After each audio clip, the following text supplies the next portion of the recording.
16 বছর বয়সে আপনি যাকে ভালোবাসতেন, 20 বছর বয়সে এসে আপনি তাকে পাত্তাও দেবেন না। 20 বছর বয়সে যার অবহেলায়, টেনশনে চোখের নিচে ডার্ক সার্কেল ফেলেছেন, 25 বছর বয়সে এসে তার থেকে নিজেকে দূরে সরিয়ে নেবেন।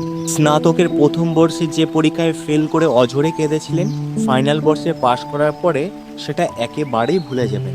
প্রিয় বন্ধু, মানুষ সর্বদাই পরিবর্তনশীল।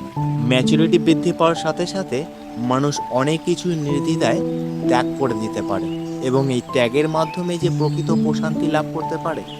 জীবনে যা কিছু একসময় অপরিহার্য ভেবেছেন, এখন এসে আপনার মনে হচ্ছে ওটা না পেয়ে ভালোই হয়েছে, কারণ স্রষ্টা তার চেয়ে উত্তম কিছু আপনার জন্য বরাদ্দ করেছেন।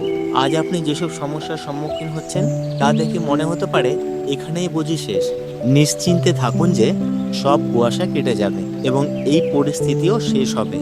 বিশ্বাস করুন, স্রষ্টার ইচ্ছায় সব তিক্ততা চলে যায় এবং সময় সব কিছু ঠিক করে দেয়। বিশ্বাস রাখুন, দেখবেন সব একদিন ঠিক হবে। ধন্যবাদ।